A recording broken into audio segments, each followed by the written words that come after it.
李总，您需要点什么？嗯。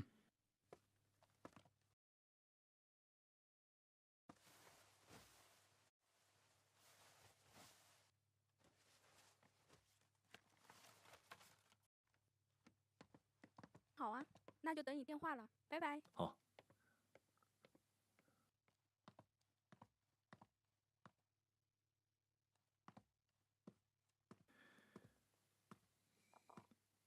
梧桐，梧桐，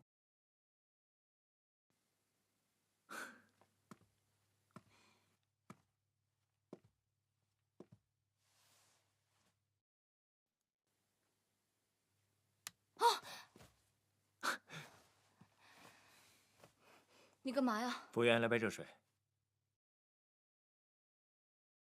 你脸色不太好。哦，谢谢啊。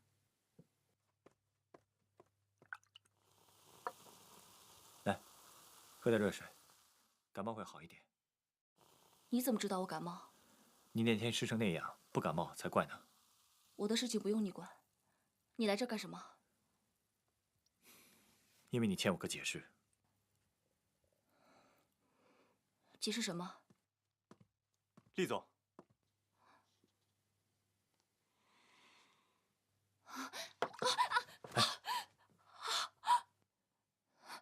我去趟洗手间。厉总，梁小姐昨天从国外回来了，梁总想举办一个私人派对，想邀请您参加。这是请柬，还有令堂的，需要我送到厉府吗？有烫伤膏吗？啊？烫伤膏有没有？啊，有的有的，我这就去拿。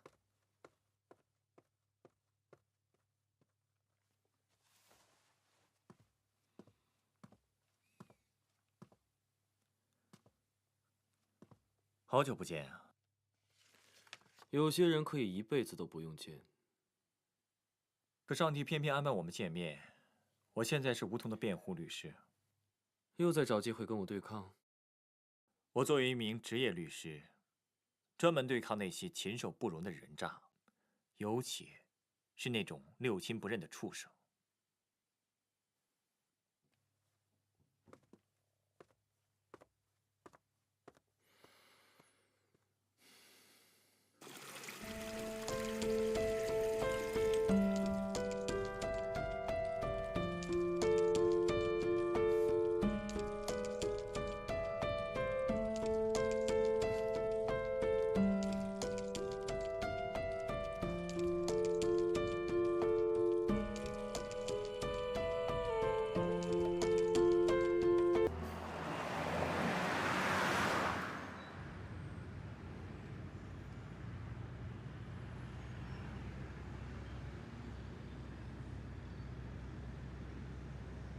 小宋，把烟关上。建东，去查查刚刚那个房东是受什么人指使的。明白。希望你查出来的那个人不是他。你是说厉伯母？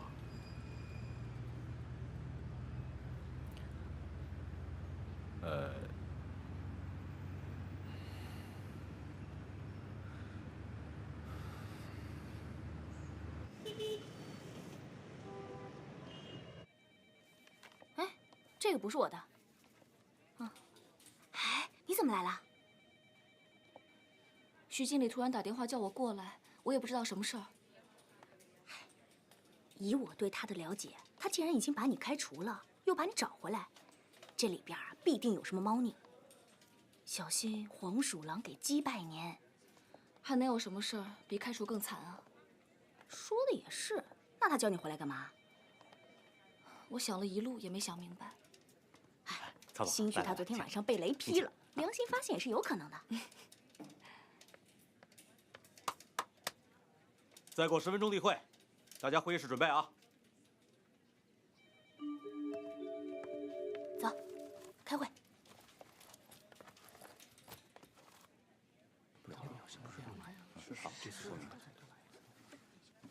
下面我宣布一下人事任命。A 组的组长调到了人力资源部，所以公司决定，新组长由梧桐接任。哇，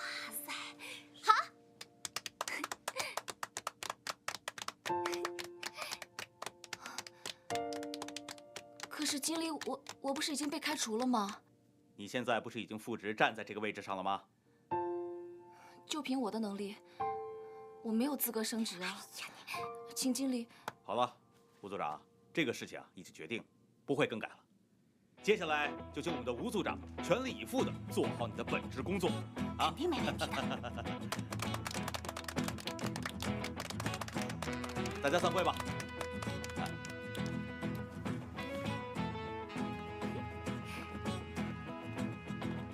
哎，吴总啊，到我办公室来一下。哦，赶快去吧，没事儿，快去，快去。想好周末去哪儿玩了吗？想好了。哟，来了啊！曹总。哎呀，小吴，来，坐。哦。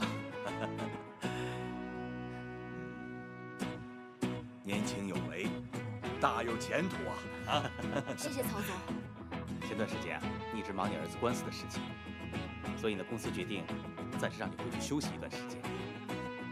但公司呢，又考虑到你一直以来的工作表现，觉得你是一个不可多得的人才，所以公司啊，又把你请回来了。希望你当了组长之后，能把动力变成业绩，努力工作。谢谢徐经理，我一定会尽快解决好家里的事情，努力工作。好，现在你升职了，底薪增加20%，业绩跟提成跟原来的组长一样。真的？谢谢曹总，谢谢徐经理。来，小吴，坐。正好啊，我手上有一个大客户，你先看一下。希望你竭尽全力搞定他。我保证完成任务。梁氏地产。梁氏可以说是我们北京最大的房地产企业，他们最近又刚刚拿下了 CBD 边上的一个地标。我们要想尽一切办法拿住这个大客户。可是，像我现在这样的地位，我根本就没有可能接触到他们呀。这个你不用担心，你本身不知道，但是你的间接关系很强啊。我已经找到了一个机会，能跟梁瑞强联系上。他明天早晨去打高尔夫球，答应给我一点时间。你马上起草一个营销计划，到球场去说服他。什么呀？自信一点嘛，梧桐。可是现在时间上，相信我，梁总要是亲自让你把计划书给他，那就说明他对你的能力是相当肯定的。您刚说梁总亲自让我去，他都不认识我呀。梁总说的话怎么会有假呢？总之啊，这是一次千载难逢的好机会，你可一定要抓住啊！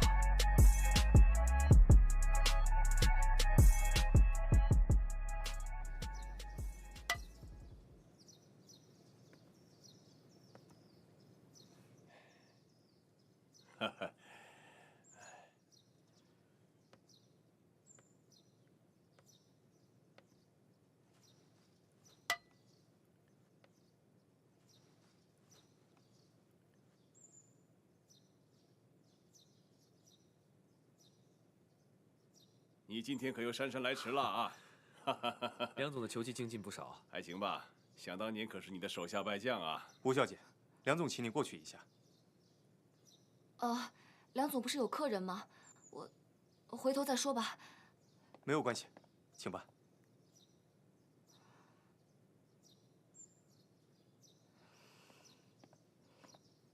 哟，真不好意思，吴小姐，让你久等了。没有，是我打扰了您。不会。吴小姐，你好。你好。对了，梁总。关于我们……吴小姐，会吗？一起啊？我不会啊。梁总，我们打吧。好啊，我还不信又输给你。来。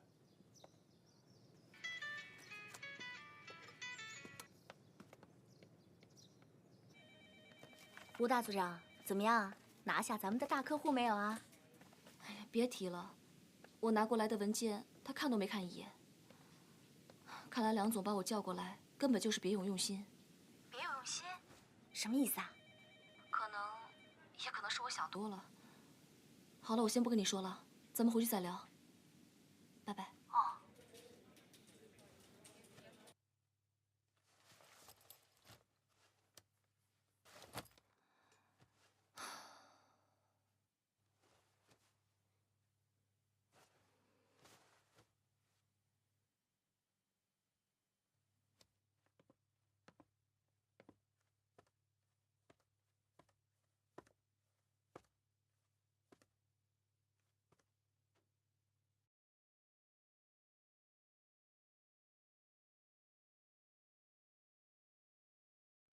李总，您需要点什么？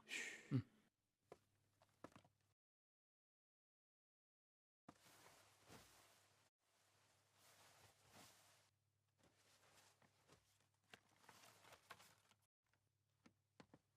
好啊，那就等你电话了，拜拜。好。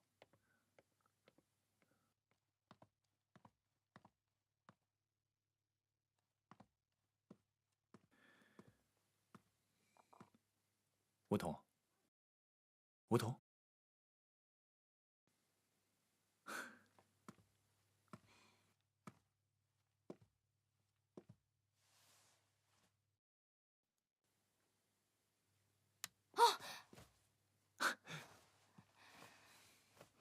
你干嘛呀？服务员，来杯热水。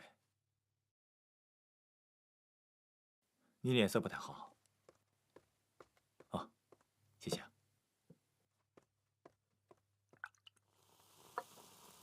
来，喝点热水，感冒会好一点。你怎么知道我感冒？你那天湿成那样，不感冒才怪呢。我的事情不用你管。你来这儿干什么？因为你欠我个解释。解释什么？厉总，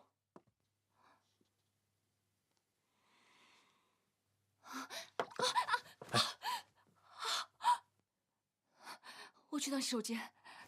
厉总，梁小姐昨天从国外回来了，梁总想举办一个私人派对，想邀请您参加。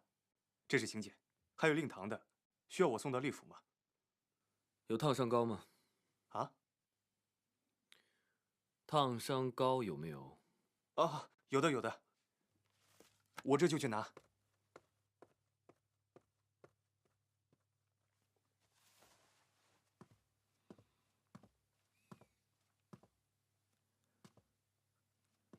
好久不见啊！有些人可以一辈子都不用见。可上帝偏偏安排我们见面，我现在是梧桐的辩护律师。又在找机会跟我对抗？我作为一名职业律师，专门对抗那些禽兽不如的人渣，尤其是那种六亲不认的畜生。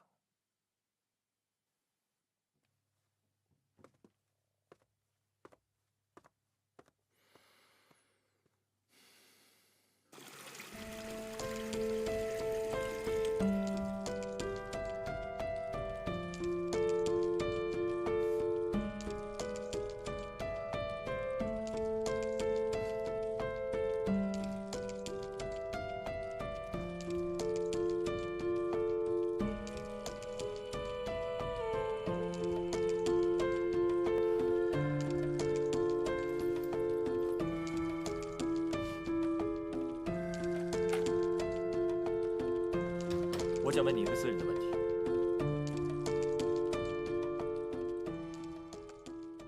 你问吧。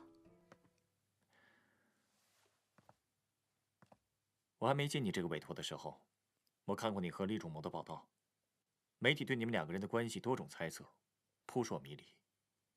但作为你的辩护律师，我想知道是哪一种。这件事情跟案子有关系吗？没有，但是跟我有关系。我必须知道我的当事人的真实想法。我在想，你当年既然有了这个孩子，为什么当时不跟他说呢？你抚养这个孩子这么多年了，现在暴露了，让他知道了，你的目的到底是什么？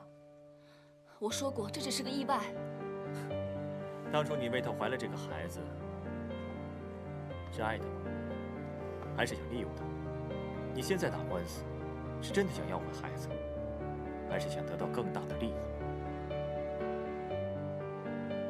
我只想谈和案子有关的事情。作为你的盟友，我必须了解你的决心，也要了解厉仲谋到底对你意味着什么。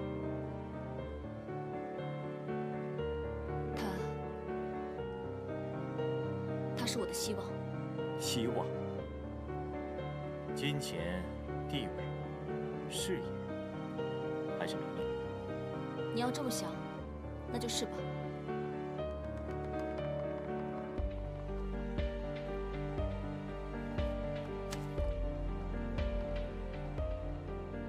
我的回答你还满意吗？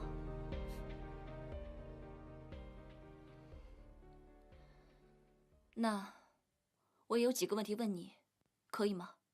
问吧。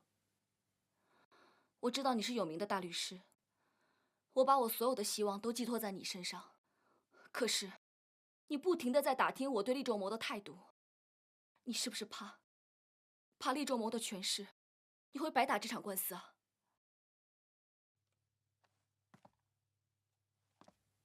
我一生最痛恨的就是那种无情无义、不负责任的男人。厉仲谋这样的人，不值得你如此善待。我更为你抱不平。刚才看到你看厉仲谋的眼神，我忽然有种担心。我担心我的当事人，是不是真的想打赢这场官司？我当然想打赢这场官司啊，一定要。那我一定尽力帮你打赢这场官司，我保证。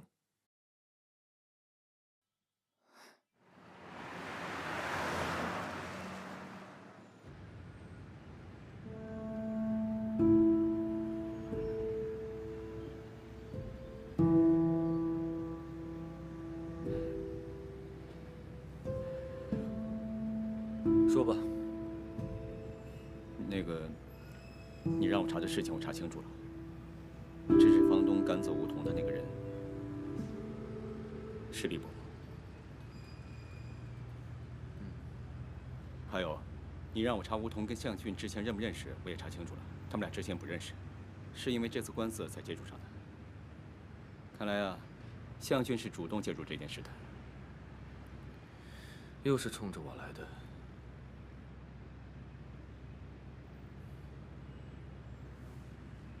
哦，对了，厉总，上午午餐时间快到了，你看推掉他，直接开去幼儿园。好，那这些文件怎么办？拿来，我现在批。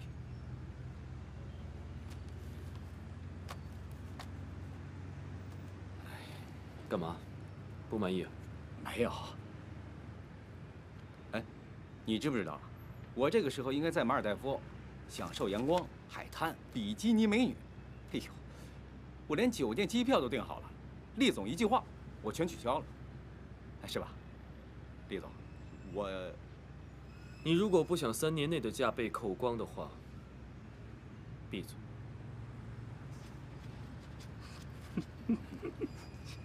好，开车。哦。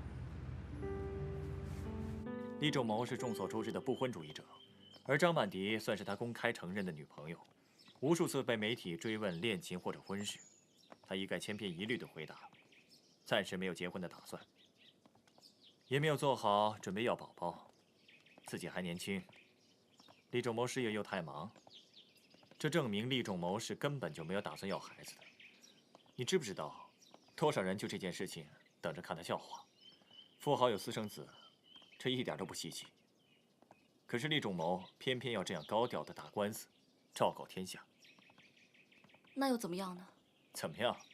他是厉仲谋，没人敢得罪他，没人敢议论他。你不一样，你没有他的权势。厉仲谋如果势在必得的话，恐怕什么？你的意思是，我们一定打不赢这场官司吗？统统比我的生命都重要。你就是我最大的希望，你一定要帮我。你刚才不是说一定能帮我的吗？我问你，对于这场官司，你有没有心理准备，去承受可能发生的事情？可能是流言蜚语，也可能是恶语重伤。我不怕什么流言蜚语，我更不怕什么恶语重伤。只要是能打赢官司，为了彤彤，我什么都可以做。你先别急，我们想要赢，就要争取到舆论和法官的支持，要打好同情牌。什么？打同情牌？那打官司，不是都讲证据的吗？吴小姐，你要相信我的职业敏锐度。那我岂不是在演戏啊？你到底想不想拥有你儿子的抚养权？当然了。你想的话就听我的。李总，银娟的图书馆已经筹划完成了，我们想让您给这个图书馆起个名字，那就叫彤彤图书馆吧。好名字，既代表了孩子们，也代表了你对儿子的心意，就叫彤彤图书馆。还有，我想要为那些民工的小孩建立一个助学基金，详情你可以跟我的助理谈。彤彤呢？啊，孩子们正在准备午餐，要不要我把他给您叫过来？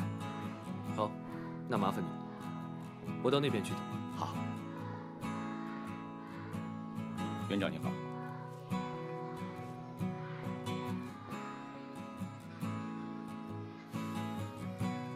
厉总，彤彤过来了。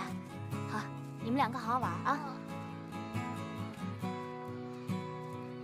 彤彤先生你好，我是厉仲谋。厉仲谋先生你好。有没有想爸爸？你就是可可啊？嗯，你认识我？当然认识了，你就是彤彤的。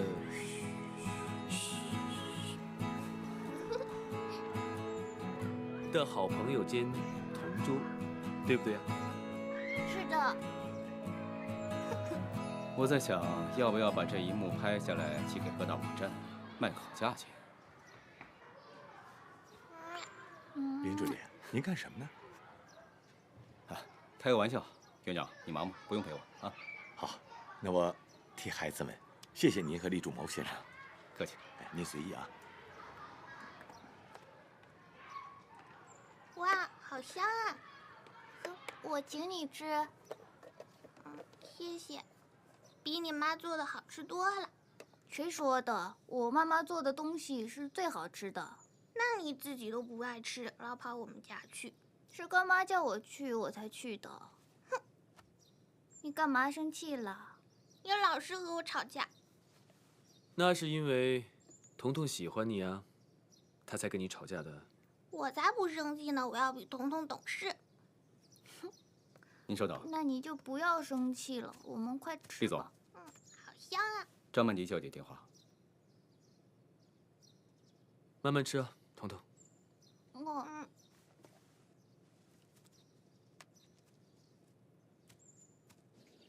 怎么现在才接啊？很忙吗？我在幼儿园。啊，真的？仲谋，下次带我一起去吧。我也想多见见彤彤。叔叔，我是怎么来的？你的身世很复杂，在一个月黑风高的夜晚，你爸喝多了，你妈就来找你爸。对了，今天晚上我要参加朋友的派对，不能和你一起吃饭了。仲谋，你在听吗？仲谋。好啊。我不喝。爸爸。怎么了？我是不是你和妈妈玩火玩出来的？时间到了，你们先回教室好吗？好。走了，走了，走了。走了。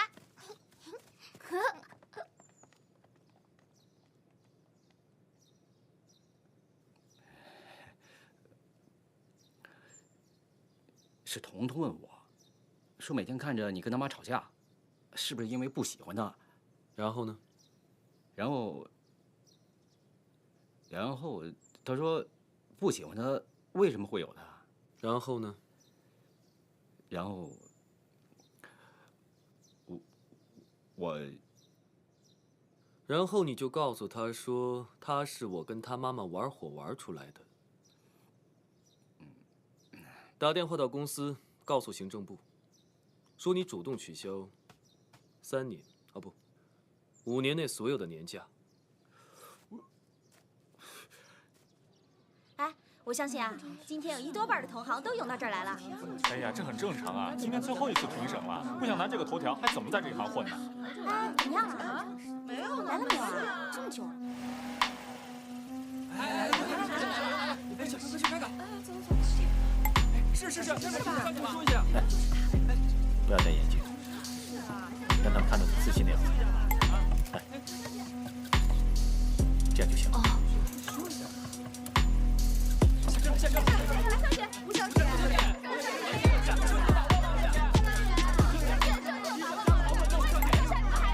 大家不要急，一会儿给你们时间专访。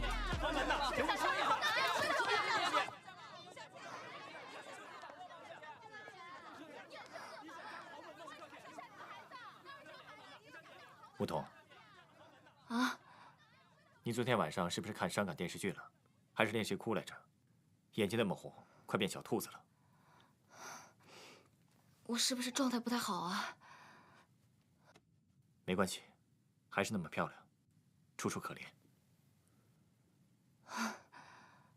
我太紧张了。走吧。向律师笑得这么开心，是不是高兴的有点太早了？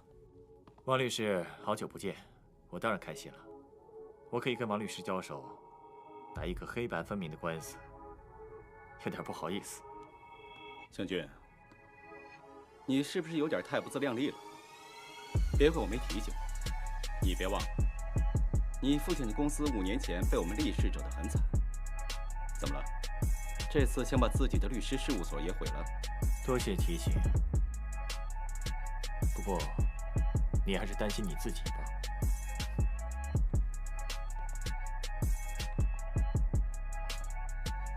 想跟我斗，你还差得远呢。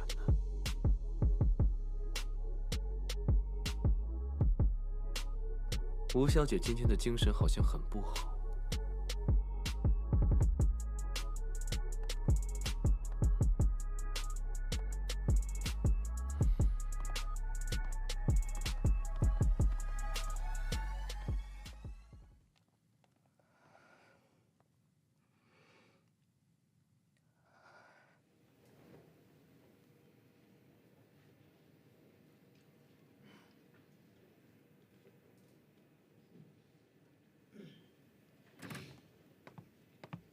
全体起立，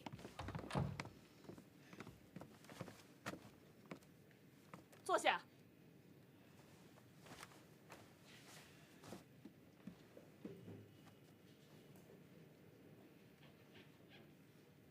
资料准备齐了。好。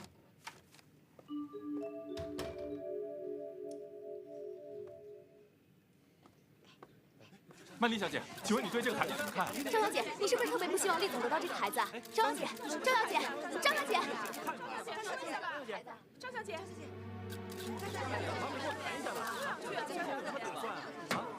肃静。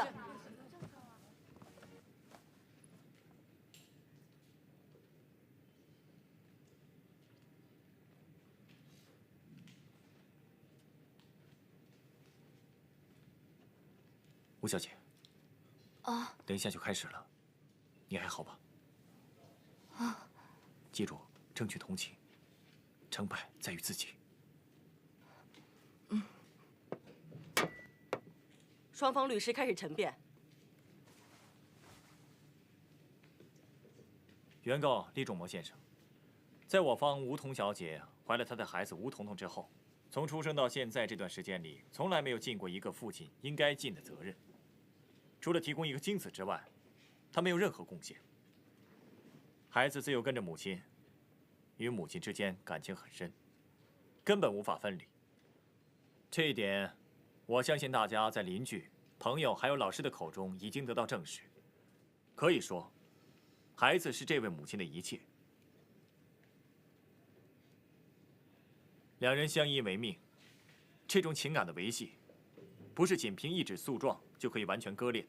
而坐在我们眼前的这位厉仲谋先生，你凭什么让一个仅有4岁的孩子生生跟母亲分离，而投向你这个突然间冒出来的父亲。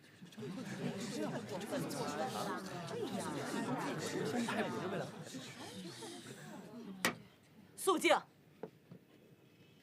作为亲生父亲，厉先生的确有养育的责任，但是无权将孩子从母亲这里夺走。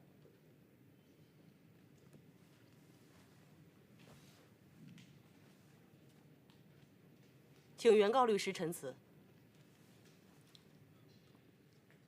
厉仲谋先生争取自己儿子的抚养权，正是要对这个孩子负责。4年来，厉先生没有尽到一个父亲的责任，相信跟吴桐小姐有很大的关系，是他有意隐瞒，导致厉先生和自己的亲生骨肉分离4年。4年来，厉先生都不知道自己有个儿子，所以他现在才要弥补由于吴桐小姐造成的他和他儿子之间的鸿沟和误解。我认为厉先生要求抚养自己的儿子是天经地义的。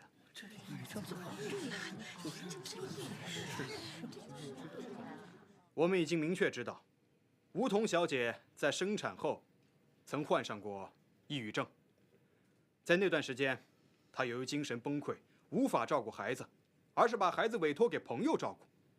而且，由于是私生子的缘故，她和自己的家人关系也非常紧张，甚至和父母都断绝了来往。试问，这样一位精神失常、无法和亲人良好相处的女人，如何有益于孩子的健康成长？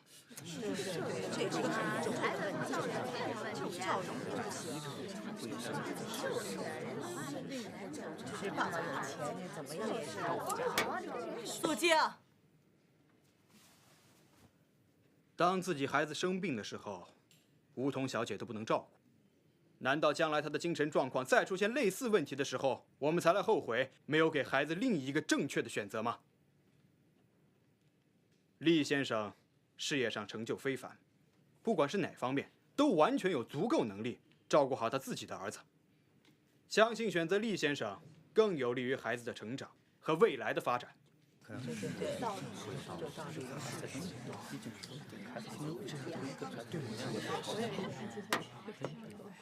现在休庭，半小时以后再议。全体起立。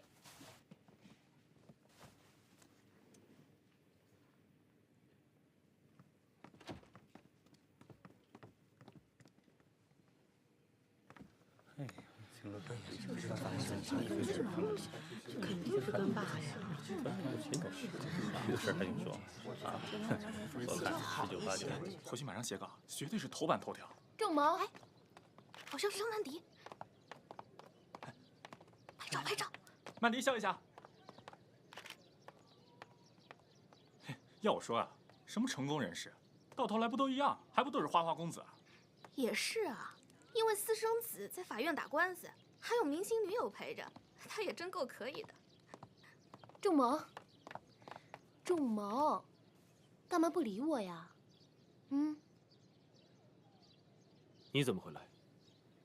我知道今天对你来说特别重要，所以我想在这样的日子陪在你身边。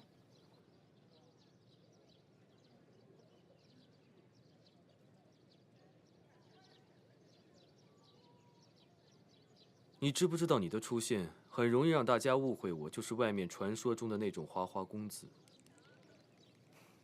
你想多了吧？曼迪，知不知道你为什么可以留在我身边？那是因为你够聪明。如果有一天当我发现我身边的人变笨，那这个人很快就会从我身边消失。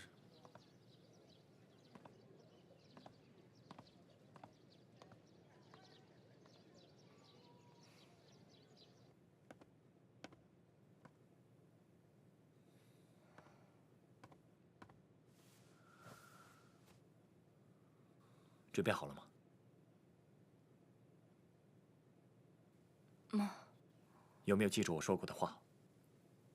争取同情是唯一的胜算。眼泪是你最后的武器。关键时候，想想你的儿子。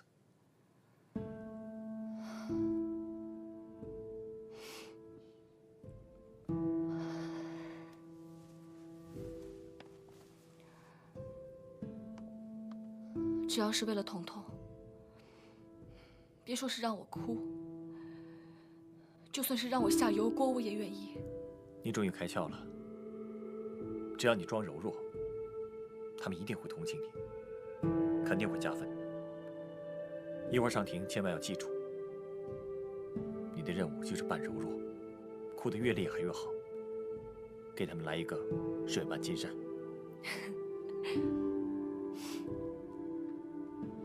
如果你能咬定当初发生关系，主要责任在于厉仲谋，那么同情分会加倍。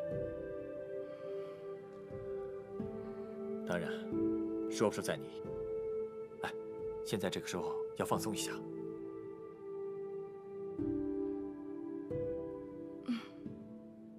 走。厉总，只要您肯把证据拿出来，对梧桐绝对是致命一击，省去很多麻烦。您的目的不就是要打赢这场官司吗？还有什么可犹豫的？哎呀，厉总啊，咱们现在最重要的就是赶紧结案，以免夜长梦多。以我多年的经验来看，拖下去对咱们一点好处也没有。法官是女的，很可能会偏向女性，不会同情您的。李总，我知道您不愿意用这个手段，但是向俊这个人，不得不防。我刚才看到他的状态，一副胜券在握的样子，而且你也知道他对您是什么态度。还有，他就没有败诉的记录。以向俊的性格，他一定会有备而来。厉总，这个时候最不能有的就是妇人之仁。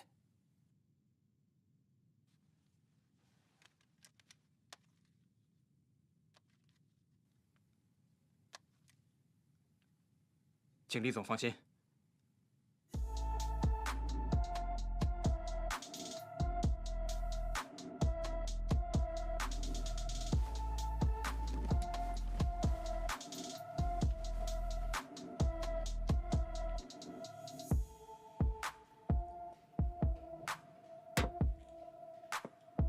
现在继续开庭。审判长，我现在要向我的委托人提问。可以。吴小姐曾经患上过产后忧郁症，是在产后吗？是的。当时孩子有多大？3个月。根据医生的报告，产后忧郁症是半年后就恢复了。是。那么在你患病期间，你是否完全没有能力照顾孩子？不是，我每隔几天就会把彤彤接回家。只是我当时情绪不太稳定，所以每次在一起的时间不敢太长。后来呢？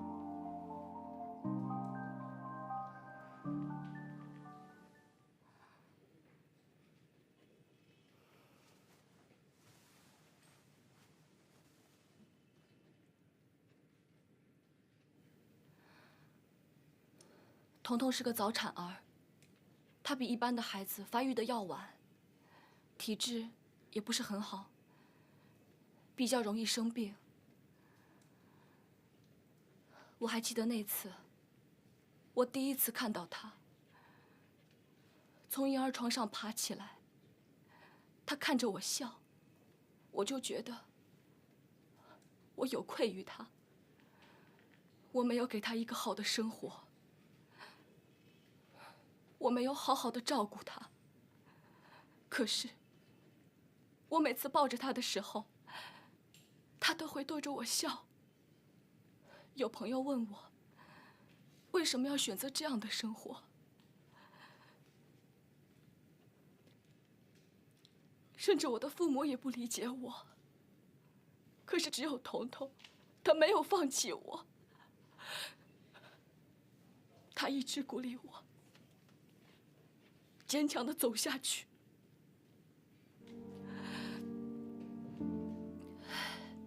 在他很小的时候，有一次，他特别想抱我，可可是我还没有跑过去的时候，他就从婴儿床上翻了下来。我看到他掉到地上的时候，我觉得我的心都快停止跳动了。我当时不顾一切，我抱着他就去医院。我在急诊室里，我跪在地上，我求老天爷能把这个孩子救活，能把这个孩子还给我。只要孩子回到我的身边，让我做什么都可以。我一定会用尽我的全力去照顾我的孩子，我让他健康的成长起来。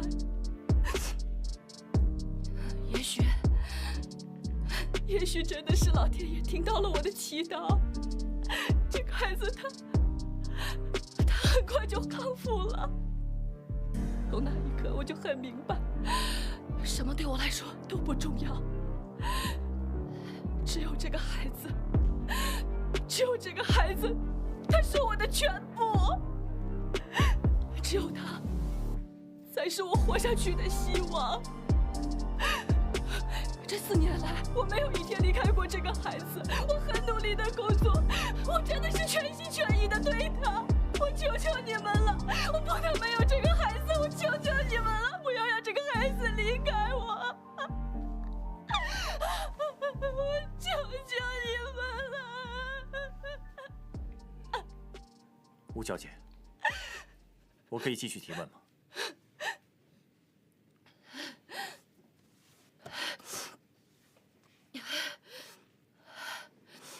可以。当初你怀孕的时候，你大学还没有毕业，为什么你想要生这个孩子？未婚妈妈承受的压力也太大了吧？你和厉仲谋当初的关系，他有过什么明确的表示吗？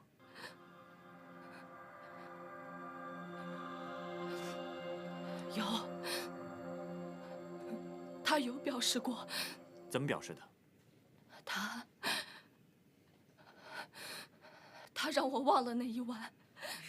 这也太不负责任了吧！这样的人，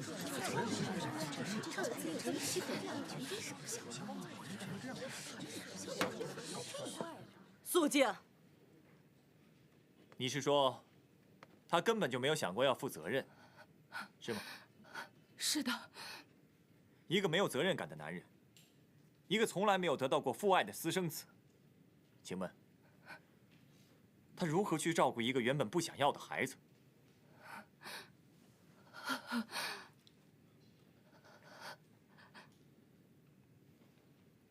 李总，没问题，就照他说的做。审判长，我当事人要求和辩方律师对话。同意。